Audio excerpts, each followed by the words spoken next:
Thanks for tuning into No Wine in No Time. I'm your host Dave, and today we're going to talk about wines made from a single grape varietal called Moscato, but you also might see that grape termed Muscat or Muscadel, depending on what country you're in.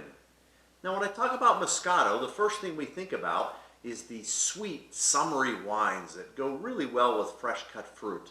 But Moscato is so much more than just that. It's a very diverse wine grape that can be everything from a sweet wine, which it normally is, to a very, very dry wine, which we're going to sample here in a little bit. So when we think about Moscato, it is a grape that actually has 200 different deviations, which may make it the most diverse domesticated grape in the history of wine grapes. And most of those little bits of diversity come in the form of pigment. So when we think about Moscato, we oftentimes think about that white grape that comes from the northern part of Italy, and you would be correct. But when we think about skin color on grapes, there's certain Moscatos that break down by that skin color.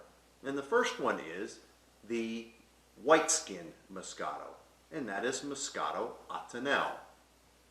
Then we have a yellow-skinned Moscato, and that's Moscato Giallo. Then we have a pink-skinned Moscato, which is Moscato Rosa del Trentino. Then we have a black-skinned Moscato, and that's Muscat Hamburg. Now, the one thing that's interesting about all wines made from Moscato grapes is they have a very telltale aroma to them. The aromas are always a little bit floral in nature and also smell a little bit sweet. And that gets us into the actual name of the grape Moscato. Most people feel that that grape gets its name from the actual Italian word called mosca. And mosca in Italian means flies. And what happens is as the Moscato grapes become ripe, they have a little bit of a musky aroma, and that musky aroma brings in everything from fruit flies and other flies that would feed off the grapes themselves. So that's one theory on how it got its name. A lot of people think that it also is native to the Sultanate of Oman in the Middle East, and the capital city of Oman is Muscat. So one might be true, the other might be true. As time goes on, we'll never be 100% sure. But I want to talk about the dry version of Moscato or Muscat. And the dry version really comes to us because that beautiful grape, Moscato, when it's fully ripe, has a very high sugar content. And remember, sugar is the fuel that creates alcohol through fermentation. So if we think about a grape that's very ripe and has a high sugar content, depending on how long we run our fermentation, we can create a wine that's either very sweet. If we stop fermentation early, we leave residual sugar behind. If we let fermentation run its full course, now we have a wine that's higher in alcohol, but yet very dry in its persona. And that's this wine. So I like to use a saying that's called high and dry and sweet and low. So think about that again, high and dry and sweet and low. And the first thing you can do is look at a wine label. On the back side of a wine label, we clearly see the ABV, or alcohol by volume. In a sweet Moscato, we may see 5 or 6% alcohol.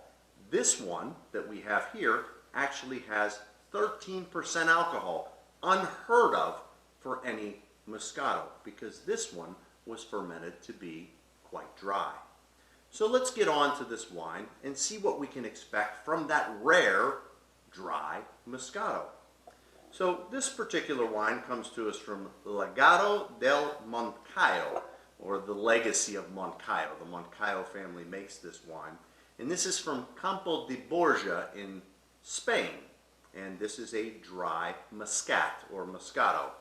So when we take a look at the wine, the first thing that we notice is it's very clear in its color and very light in its color.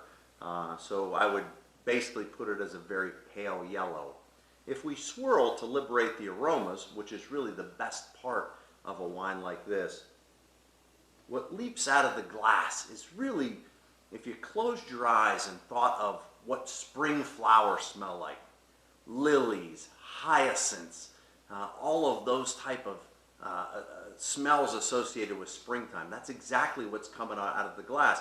But I also smell just a little bit of honeysuckle and just a slight bit of citrus fruits as well. And that's an indication of what's to come. So let's go ahead and have a sip.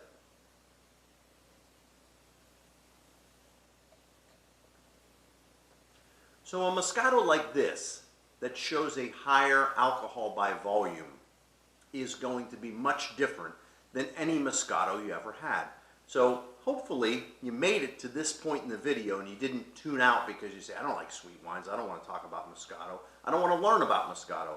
This wine is completely different. This enters the mouth with a little bit of tangerine and lemon, and it almost borders a little bit on lime. It has those type of flavor components.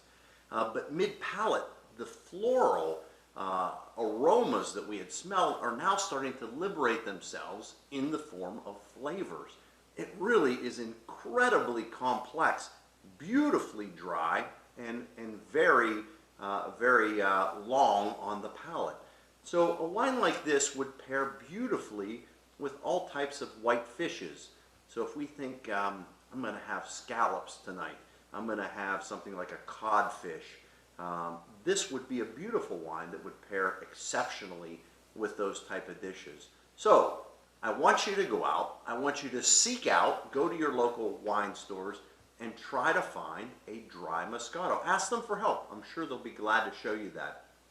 You're really going to be glad you did. If you like Pinot Grigio, if you like Sauvignon Blanc, it's just kind of somewhere in the middle of those, but really it has flavors all its own. So I'm going to enjoy a little bit more of this dry Moscato, and I ask that you come back next time, because soon you'll know wine in no time.